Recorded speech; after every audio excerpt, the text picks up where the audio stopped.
موعد مباراة الأهلي القادمة أمام فيوتشر في الدوري المصري والقناة الناقلة للمباراة.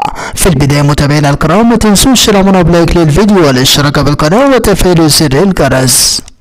يستعد الفريق الأول لكرة القدم بالنادي الأهلي لمواجهة فيوتشر في الجولة السابعة من بطولة الدوري المصري الممتازة، واستطاع الأهلي أن يهزم الاتحاد السكندري بثلاثة أهداف دون رد في المباراة المؤجلة من الجولة الرابعة بالدوري، والتي جمعت بينهما على أرضية ملعب استاد السلامة. ووقع فيوتشر في فخ التعادل السلبي مع الإسماعيلي في مباراتيهما، والتي أقيمت ضمن مؤجلات الجولة السادسة من الدوري المصري.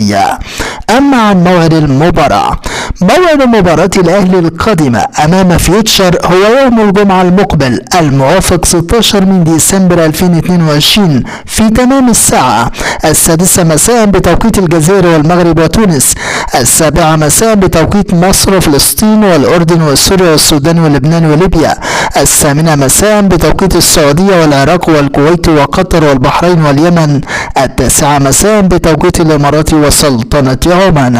أما عن القناة الناقلة للمباراة، تذاع مباراة الأهلي وفيوتشر على مجموعة قنوات اون تايم سبورت، وبالتحديد قناة اون تايم سبورت 1 HD.